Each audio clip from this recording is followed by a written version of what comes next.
La Jérusalem céleste. Qu'est-ce que c'est que la Jérusalem céleste et pourquoi en parler au sujet des annales akashiques?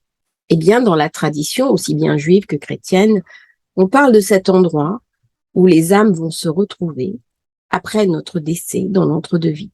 On ne parle plus d'un paradis avec des arbres et des forêts, mais on parle d'un lieu de repos auprès de la source qui est un petit peu comme notre maison.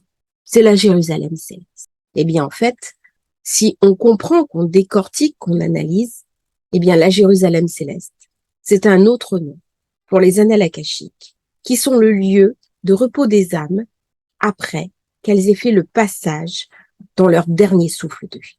C'est dans cet espace sacré, cet espace où se trouve la source même, sur d'autres niveaux de compréhension, que nous pouvons accéder en utilisant notre glande pinéale, d'une part, et d'autre part, un état de relaxation qui va nous permettre de recevoir en nous, au sein même de notre conscience, des informations que nous avons eues lors de notre dernière visite dans cet espace sacré que sont les annales akashiques. Avant même notre naissance, avant même notre programme, nous pouvons retrouver le souvenir de cette maison à laquelle nous allons retourner, cette maison du Père, cette maison de la source, cette maison même de la lumière, dans laquelle nous avons notre place, dans laquelle nous avons des choses à dire et à raconter, parce que nous sommes ici venus incarner ce grand message de la Jérusalem céleste. La Jérusalem céleste est une grande cité de cristal. C'est une cité lumière. On apprend dans les écoles de mystère à rentrer dans la Jérusalem céleste. On apprend à l'explorer. On apprend à méditer dedans. Mais beaucoup de savoirs ont été perdus. En fait, lorsqu'on retrouve soi-même le chemin des anciens, ce sont les mémoires anciennes qui parlent à notre propre mémoire. Nos précédentes incarnations qui vont révéler à nous des informations que nous allons pouvoir utiliser dans cette vie-là. Alors, parler de Jérusalem céleste revient à coupler les différents enseignements, les différents modules de connaissances et de compréhension humaine tout autour du monde pour réaliser que, en fait, nous avons une seule sagesse, une seule tradition, une seule savoir, une seule connaissance, mais qu'elle s'exprime différemment suivant la culture, les sensibilités et les traditions de chacun. Retrouver ainsi des éléments dans chaque tradition vers un tronc commun est non seulement profondément apaisant, mais aussi permet de comprendre que à l'origine, il y avait quelque chose de commun à tous et qu'au-delà de nos différences, nous partageons aussi cette compréhension profonde et intime d'appartenir à une seule humanité. La Jérusalem céleste, c'est le tabernacle de Dieu. C'est la terre promise. Au commencement des âges, le temple, le grand temple de Jérusalem a été détruit. Chaque année, les Hébreux célèbrent et pleurent la perte du temple. Il y a tout un travail sur le temple intérieur et ce temple extérieur qui a été détruit, que nous sommes invités à recréer à l'intérieur de soi. En fait, lorsqu'on se connecte sur les annales akashiques, on s'offre la possibilité aussi de se connecter sur le temple intérieur et de recevoir dans cet espace sacré de la bienveillance, de l'amour et de la lumière. Et Jean l'évangéliste donne une description surnaturelle de la Jérusalem céleste. L'un des 7 anges qui tenait les 7 coupes pleines des 7 derniers fléaux vint me dire, viens et je te montrerai la mariée, l'épouse de l'agneau. L'esprit se saisit de moi et l'ange me transporta au sommet d'une très haute montagne. Il me montra la ville sainte, Jérusalem, qui descendait du ciel envoyée par Dieu, resplendissante de la gloire de Dieu. Nous voilà dans l'Apocalypse. La ville brillait d'un éclat semblable à celui d'une pierre précieuse, d'une pierre de jaspe transparente comme du cristal. Elle avait une très haute muraille avec 12 portes, et 12 anges gardaient les portes. Sur les portes étaient inscrits les noms des 12 tribus. Il y avait 3 portes de chaque côté, 3 à l'est, 3 au nord, 3 au sud et 3 à l'ouest. Les 12, ce sont aussi les 12 signes astrologiques. Le texte n'en parle pas. La ville était aussi claire que du verre. Les fondations de la muraille étaient ornées de toutes sortes de pierres précieuses. La lumière était incroyable. Les 12 portes étaient 12 perles. Chaque porte était faite d'une seule perle. La place de la ville était d'or pur, transparente comme du verre. Les pierres et les différentes couleurs figurent à la fois la solidité, la splendeur, et ce qu'elles reflètent est la gloire de la source. Ainsi, les grandes cathédrales gothiques en France, mais aussi tous les édifices dans l'Europe, seraient une initiation à la Jérusalem céleste, une projection terrestre de la cité céleste. Les vitraux colorés sont une invitation au sacré, à retrouver ce temple intérieur qui nous connecte avec ce temple subtil qui est la Jérusalem céleste. Il est dit qu'à la fin de l'histoire des hommes, la source offrira à l'homme la ville parfaite qui contiendra parfaitement tout ce que l'homme attend lorsqu'il désire la ville. Sécurité, survivance, vivre ensemble. Mais ce ne sera pas une ville déconnectée de la source, mais au contraire, inspirée par lui et vivant en harmonie avec lui. La Jérusalem de l'avenir, cette vision du temple, se retrouve chez Ézéchiel et dans la prophétie d'Antéro-Ésaïque de la cité de lumière qui resplendit à l'horizon des peuples. C'est le salut à venir. C'est d'une certaine façon la transcendance. Jérusalem est censée parler au monde, être la ville des réconciliations. Au jour d'aujourd'hui, cette réconciliation ne s'effectue pas sur la terre des hommes, mais nous sommes invités, tous autant que nous sommes, à vivre cette réconciliation à l'intérieur de nous-mêmes, dans ce temple intérieur que nous sommes invités à bâtir, dans la paix et la compréhension, en lien avec cette Jérusalem céleste que nous parcourons parfois lorsque nous allons visiter les annales akashiques. La compréhension du temple intérieur, alors même que le temple extérieur n'existe plus, que le grand temple de Jérusalem a été brûlé, alors même que Notre-Dame de Paris a été aussi brûlée. Eh bien, ce temple, il existe pourtant à l'intérieur de nous. Lorsque Napoléon avait visité Jérusalem, il avait vu ce genre de deuil. On lui avait dit le grand temple a été détruit et les gens pleurent. Et il avait demandé où est-ce que le temple avait été détruit et on lui avait raconté il y a plusieurs milliers d'années. Et pourtant, la peine était encore actuelle, aussi présente que si le temple avait été détruit ces jours-ci. Et Napoléon avait alors compris la foi profonde qui habitait ces personnes. La Jérusalem céleste nous invite à la contemplation. Elle nous raconte aussi que c'est la terre fertile, la terre de l'homme, la terre des bénédictions, la terre des forêts, des jardins, des montagnes et des ruisseaux. Elle s'oppose au désert, à la solitude hostile et mauvaise, siège des puissances de la mort. Les druides que nous avions, aux époques celtes, avaient parfaite connaissance, mais pour eux, le temple, c'était les forêts, c'était les habitants des bois, c'était la nature qui les entourait et leur volonté de laisser le moins d'empreintes possible dans leur environnement. Nous avons perdu cette sagesse. Nous détruisons notre environnement. Et pourtant, lorsque le soir venu, nous levons les yeux au ciel, la voûte du ciel reposant solide sur ses piliers, la voûte où sont fixées les planètes et les étoiles, le ciel lumineux, le ciel des pleines lunes, le ciel des nuits étoilées, appartient au monde de la bénédiction et de la vie, comme s'il était opposé au monde ténébreux du chaos. De tout temps, les hommes ont regardé vers le ciel pour y placer leur Dieu et leur compréhension. Le premier Dieu dont on se souviendra, Baal le terrible, Baal le suprême, vénéré par les tribus syriennes et phéniciennes, maître des êtres et des choses, faisait jaillir de la terre les sources et les fleuves. Il faisait pousser les récoltes et permettait les moissons. Il était aussi Dieu de l'atmosphère et de la lumière céleste et l'espace éthéré, considéré comme le sanctuaire de ce Dieu suprême. Baal le terrible, par les sacrifices humains, a laissé la place à un autre principe divin, un principe divin de l'unique, et s'il est unique, il habite la maison, c'est le Beit. Le Beit, c'est la maison, c'est le Bereshit, la première lettre de l'alphabet hébreu. La première lettre, c'est le Beit. Aleph, c'est autre chose. Parler du temple, c'est parler de la maison. On retrouve cette compréhension de la maison par la Kaaba en islam.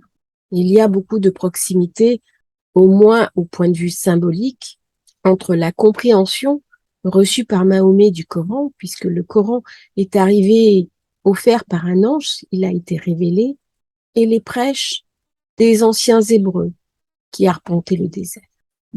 Cette maison, la maison de la Jérusalem céleste, est le trône, c'est le trône de la source, entouré de ses anges et entouré de la puissance divine. C'est la demeure pour les Juifs de Yahvé, au milieu des espaces sublimes. Jérusalem, la cité de Dieu, la ville du sanctuaire, n'est plus seulement la capitale au centre du pays, elle est la ville lumière, elle appartient au monde, de la bénédiction et de la vie, elle est essentiellement de nature céleste, de nature lumineuse, c'est la ville du paradis dans la gloire au centre du monde, le lieu sacré où la source réside. Alors, nous voilà à un moment de rupture.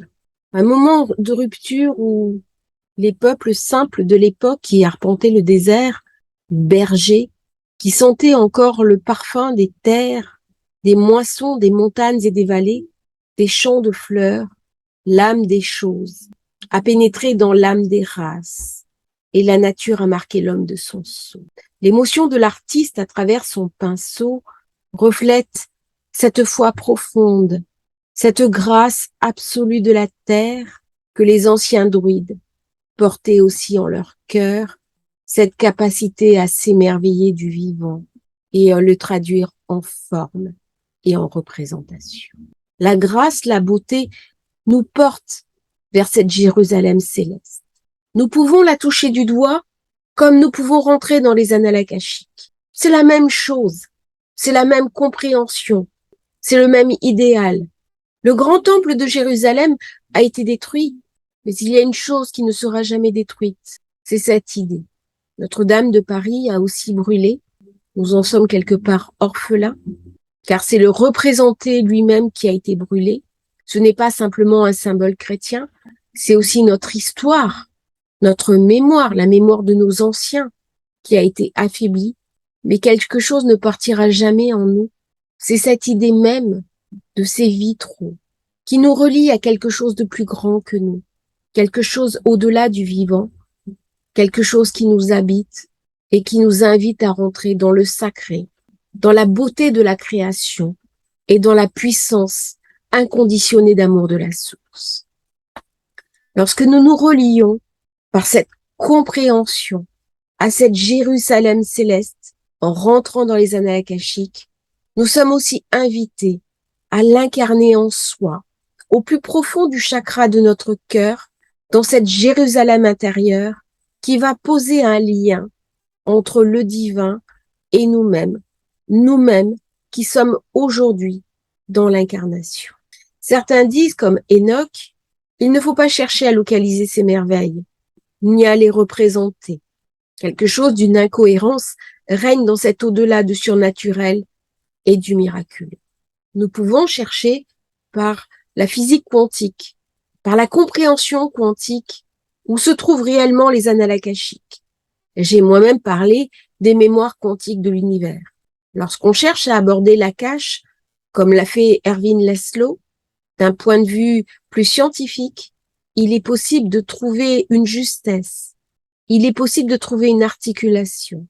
Mais l'articulation scientifique ne répondra jamais à notre besoin ineffable de poésie qui nous habite, parce que la poésie même raconte à l'âme, elle raconte son histoire et elle raconte son mémoire.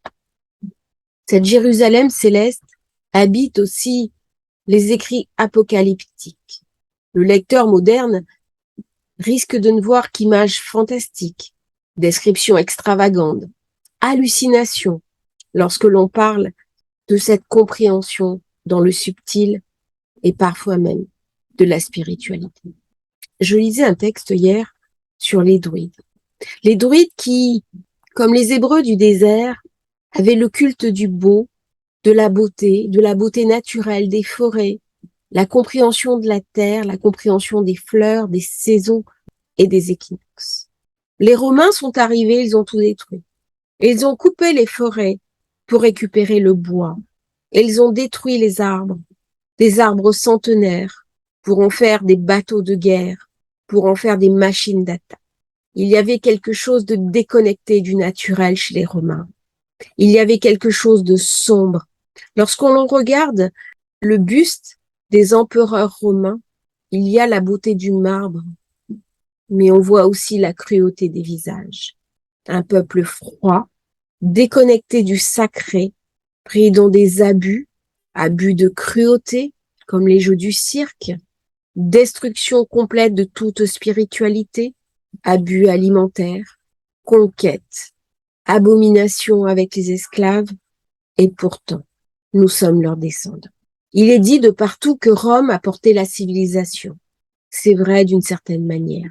Mais Rome nous a aussi tranché de l'état naturel des choses, de cette compréhension absolue que nous avons avec le sacré et le divin que les âmes chamanes retrouvent au jour d'aujourd'hui. De plus en plus de personnes, lorsqu'elles visitent les annales akashiques, retrouvent des âmes chamaniques, le besoin d'aller en forêt, de se connecter aux arbres, de retrouver une mémoire qui n'a plus de temps, connectée sur le sens même des choses, sur l'essence même des choses. Eh bien, ce lien absolu, ce lien avec la mémoire de l'arbre, c'est aussi en lien avec les annales akashiques et cette Jérusalem que nous avons à l'intérieur de nous. C'est une renaissance. Regardez les lys des champs, regardez les oiseaux du ciel. À l'époque, dans le grand temple, le prêtre pouvait une fois par an prononcer le nom sacré, le nom de Dieu, le nom interdit. Il modifie alors le destin du peuple. Et puis une certaine forme de chute est arrivée. Et le temple a été détruit. Et en même temps qu'il était détruit, tout est devenu possible. Tout est devenu ouvert. Quelque chose s'est aussi inversé. Quelque chose d'une forme d'injustice. Quelque chose est devenu profondément triste. Alors que nous arrivons dans un temps de questionnement, dans un temps où beaucoup de questions se posent, dans un temps nouveau, porteur d'espérance, mais aussi d'inquiétude profonde et de pessimisme, nous avons besoin de retrouver le chemin du vivant.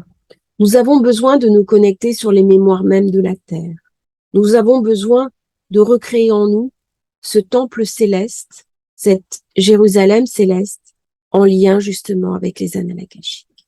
Au carrefour des traditions, peu importe au fond comment on l'appelle. L'essentiel n'est pas là. L'essentiel est de porter cette espérance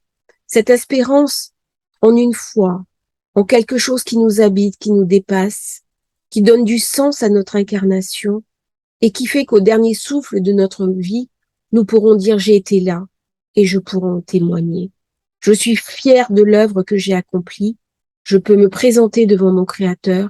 Je pourrai le regarder en face parce que j'ai vaincu mes démons, j'ai vaincu mes peurs, j'ai incarné ce que je suis, j'ai pris ma vie en main, j'ai profité de la terre et j'ai décidé de prendre mon destin en main pour incarner ce que je suis. Voici l'invitation de la Jérusalem céleste qui, au cœur même de l'homme, pose la question de qui nous sommes et de ce que nous voulons être. Non seulement pour nous, pour nos proches, pour tout ce qui nous entoure, mais aussi pour cet instant où nous serons face à la source et que nous aurons quelque chose à lui montrer. Je vous remercie d'avoir suivi cette vidéo. J'espère qu'elle vous aura intéressé. N'hésitez pas à liker, à vous abonner à la chaîne et à demain pour un nouveau partage.